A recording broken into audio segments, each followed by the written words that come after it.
በኢቢኤስ ቴሌቪዥን የምናውቀው ጋዜጠኛ ዮናስ ከበደ ከ40 ሺህ በላይ ህፃናት የሞቱበትን የዘር ማጥፋት ያሳዝናል፣ እጅግም ልብ ይሰብራል። መንትዮቹ አብረው እንደተወለዱ ሁሉ ሞታቸውም አብሮ። በጣም እናመሰግናለን። ቤታቸው በቃ በዛ ምክንያት እንትን አልኩኝ። ብዙ ሰው ብዙ ነገር እየጠየቀ ነው እና ለውጡ እንዴት ነው? በሲዳማ ክልል እንግዲህ እጅግ በጣም አሳዛኝ ነገር ተሰምቷል። ሁለት መንታ ልጆች በአንድ ሳምንት ልዩነት ህይወታቸው አልፏል። ስለዚህ ጉዳይና እጅግ ፈታዘና የሚያደርጉ አስቂኝ ቪዲዮዎችን ይዘን በዛሬ ቪዲዮ ተከስተናል። እስከመጨረሻው ማየታችሁ እንዳይረሳ። ሰብስክራይብ እና ላይክ የግድ ነው። ወደ ቪዲዮ እሞ ወይ እንዴት ነሽልኝ? ጤና የታክሲ መልስ ነሽን? ምን ማለት ነው ደግሞ ይሄ? ማለትማ ልረሳሽ አልቻልኩም። ልጅ ወለየራንቺ ልጅ እሞ ሙክክን አልሻራል ኤር ከዚህ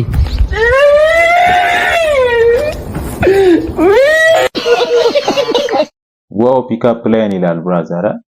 በተለይ ደግሞ ይሄ ነገር አሁን እንጨቱ የተቆረጠ ሆነ እንጂ ህይወት ያለው ነገር ቢሆን ያበደ ነበር። በቃ ህይወት ያለው ነገር አቅፈ ቢሆን አሁን በዚህ ጋር ፈረስ አቅፈ ቢሆን በጣም ሮማንስ አይሆን? ኦ ማይ ጋድ! የሚገርማችሁ ነገር ግን የፈለገ የመርሳት ችግር አለበት ሰው ምንም ነገር ረሳለሁ የሚል ሰው የታክሲ መልስ አይረሳ። በቃ እሱን ከረሳ የመርሳት ችግር አለበት። ካልሆነ እየዋሸ ነው ብራዘር፣ እየዋሸ ነው። ብዙ ጊዜ ማናስታውሰው ነገር ቢኖር ጥርሶች፣ አንዳንድ የተለያዩ ነገሮች ብታገኝም ባታገኝም ማይጠፉ ነገር ናቸው። ኧረ እያዝናናው ነው ብለን እንዳሰክሰን እዛ ተገበላሉ ዋሊያ አይሁን ፍየል ለማይታወቁ ለሱ ነገር ነው ብራዘር። እንደጀመርከው ምንድነው አላማው? ምንድነው ያወራል? ኧረ ስንት አይነት ልጅ አለ። አንዳንድ ነገሮች ብታገኙም ባታገኙም ይሄን ቲክቶክ ላይ አይደለም መልቀቅ ያለብህ። ወራጅ ውሃ ልቀቀው። ይሄን ሐሳብ ኮሜንት ላይ እስኪ ሐሳባችሁ ግለጹልኝ። ምንድነው? ስለምንድነው ብራዘር? ለማን ነው እያወራ ያለው?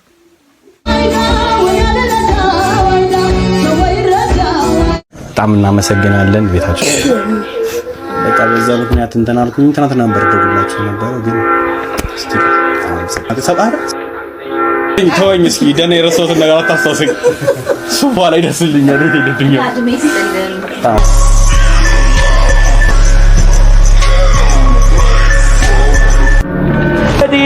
መሄዷ ነው ወዴት መጓዟ ነው? ጋይስ ወዴት? ኧረ ሜመሮች ወይኔ በላቸው። አንዳንዴ የምንወደው ሰው ነኝ ደግሞ እሺ፣ አሁን ምንድነው የሚባለው? እሺ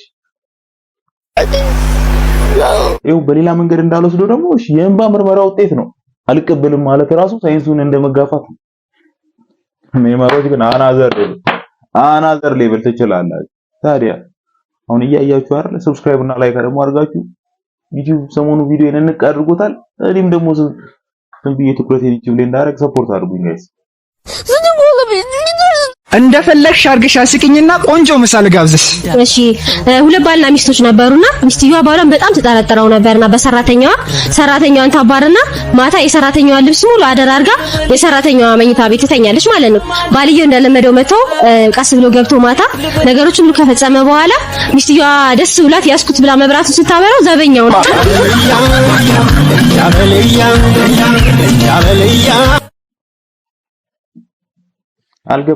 አልገባኝም። ምንድነው የተካሄደ ያለው? ወይኔ በላቸው። አሁን ሌላ ሶስተኛ ሰው አራተኛ ሰው ከሚገባ መተማመኑ አይሻልም እንዴ? አሁን አረፍሽው። እሺ እሱን አለማመን አይደል? ወይኔ በላቸው። ይሄ ከባድ ጋይስ፣ አይታችኋል አይደል? ከዚህ ምንድነው የተባረው? መተማመን ይሻላል። አንዳንድ ጊዜ አጉል ጥርጣሬ ወዴት እንደሚወስድ እንግዲህ ምንም ስለዚህ ብዙ ማብራራት አይጠበቅብኝም። ገብቷችኋል በቃ። ምክንያቱም ኦዲየንሶቼ እናንተ ያራድዬ ልጆች ናችሁ። ምችት ይበላችሁ። ላይክ እና ሰብስክራይብ ደግሞ እንዳይረሳ። ሰፖርት አድርጉኝ። ገና እየተጫነው ነው ዝም ብለን እናንተም ጫን በሉት። እኔም ወደፊት ጫንላለሁ። አይመስላችሁም ጋይስ? ቆይ ይኸውልህ በልተህ ከጨረስክ ሳህኖቹ ባዶ ነው የሚሆኑት። ሳህኖቹ ባዶ ከሆኑ የማጠብ ግዴታ አለብህ። ስለዚህ እንጀራው ሞጡ የሚትረፋው እነሱ ክደህ ነው። ለምን አልታጠበም ሲባል አረ የተረፈ ምግብ አለ ምን ሌላ አስቀምጦ ትላለህ። መቼስ እንጀራውንም ወጡንም ለምን አላጠብኩም አይሉም። በቃ ተረፍከ ማለት ነው። አንተ ይህ ብላይ ለሚያጠብ እረበስማ የስንፍና ጥግ ይላል የመጨረሻ ብራዘር። ምን አለ በልተህ ጨርሰህ ለቅለቀው ታረግ። ኧረ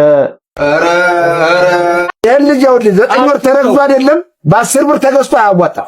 አሰብኩት ቢሊዮነር በሆነ የማደርገውን ነገር ከዚህዛ ኮንዶሚኒየም ሰርቼ ሰጥ ነበር ለድሃ ጠርቼ በችግር ጎዳና ለወጡ የሚበሉት የሚለብሱት ላጡ ህልሜ ነው እነሱን ረድቼ ኖራለው ዱባይ ፎቅ ሰርቼ ምኞቴ ከተመቻችሁ ላይክ ሼር እያረጋችሁ ኮፒ ሊንክ ሳይረሳችሁ ፎሎ አድርጉኝ እስቲ ባካችሁ። ብራዘር በቃ ይሄ ልጅ በህልሙ ነው ጋይስ፣ አልነቃም። አሁንም መራብ ህልሜ ከተመቻችሁ አልነቃም። በቃ አሁን ራሱ በህልም ነው ሜዳ ላይ ያለው። ምን ትላላችሁ ስለዚህ ጉዳይ? ህልሙ እኮ አሪፍ ነው፣ ግን ብዙዎቻችን ሀብታም ከሆንም በኋላ አሁን ዳ ያለን አይደል ሀስል ላይ ያለን ምናምን ያለንበትን እንረሳለን። ምንም ጥያቄ የለውም። ደግሞ አሁን ቁም ነገር አበዛውባችሁ። አሁንስ ሐሳቤ ከተመቻችሁ ህልሜ ከተመቻችሁ ያወራሁት ነገር ከተመቻችሁ ላይክ እና ሰብስክራይብ አይገባኝ። ስለዚህ ጉዳይ እስኪ ሐሳባችሁን ኮሜንት ላይ አስቀምጡ። በኢቢኤስ ቴሌቪዥን የምናውቀው ጋዜጠኛ ዮናስ ከበደ ከ40 ሺህ በላይ ህፃናት የሞቱበትን የዘር ማጥፋት ወንጀል የጋዜጠኝነት ሙያዊ ስነ ምግባርን ጥሶ የህፃናቱን ሞት ለመደበቅ ሞክሯል ሲል አልጀዚራ ይፋ አድርጓል። ትናንት ምሽት አልጀዚራ ያወጣው መረጃ ጋዜጠኛውና ሌሎች ከኢትዮጵያ የተውጣጡ ጋዜጠኞች ድምፅ ለሌላቸው ድምፅ መሆን የሚለውን የጋዜጠኝነት መርህ በግልጽ በመጣስ ከ40 ሺህ ህፃናት የተገደሉበትን የእስራኤል ጭፍጨፋ ለመሸፋፈን ተመልምለው ወደ ወራሪዋ ሀገር ሂደው እንደነበር አስታውቋል። በጣም የሚያሳዝነው ደግሞ የኬንያና የሌሎች ሀገር ጋዜጠኞች ለሙያቸው ታምነው የተበጀተላቸውን ረብጣ ዶላር ገሸሽ በማድረግ እንዲህ አይነት የዘር ማጥፋት ለመሸፋፈን ሙያችንም ህሊናችንም አይፈቅድም ሲሉ የኢትዮጵያ ጋዜጠኞች ግን ዮናስ ከበደን ጨምሮ 20 ሰዎች በአንድ ጥሪ ብቻ እሺ ማለታቸው ምን ያክል የሰብአዊነት ጥላት መሆናቸውን በግልጽ ማሳየታቸው እንደ ሀገር አፍረንበታል ሲሉ ብዙዎቹ አውግዘውታል። በዚህ ጉዳይ ላይ እንግዲህ በደንብ የተጣሩ አሪፍ መረጃዎች በደንብ ሲኖሩኝ በእርግጠኝነት አብራርቼ ስለያንዳንዱ ነገር ማውራችሁ ይሆናል። ሰብስክራይብ እና ላይክ ማድረጋችሁ እንዳይረሳ። እጅግ ያሳዝናል፣ እጅግም ልብ ይሰብራል። መንትዮቹ አብረው እንደተወለዱ ሁሉ ሞታቸውም አብሮ ሆኗል። አንዳንድ ጊዜ ሞት እጅግ ግፈኛ ነው። ተስፋ የሰነቁ ልቦችን፣ ገና ያላበቡ ህልሞችንና የአንድ ቤት ደስታ የሆኑ የቁም ስጦታዎችን ያለ ርህራሄ ይነጥቃል። ዛሬ ባለታ ጩኮ ወረዳና በሲዳማ ምድር ድቅድቅ ሐዘን ሰፍኗል። የአንድ ማህፀን ፍሬዎቹ የአንድ ቤት ብርሃኖች የነበሩት መንትያ እህቶቹ ሰላማዊትና ሳምራዊት በድንገት የመኪና አደጋ በአንድ ሳምንት ልዩነት ህይወታቸው ማለፉ እጅግ በርካቶችን አሳዝኗል። እነዚህ ታታሪ እህቶች ለቤተሰቦቻቸውና ለአካባቢያቸው ብሩህ ተስፋ ነበሩ። የተሻለ ህይወትን ፍለጋና የቤተሰቦቻቸው አቅም ለመደገፍ ወደ ጣሊያን ለመጓዝ ዝግጅታቸው ጨርሰው ነበር።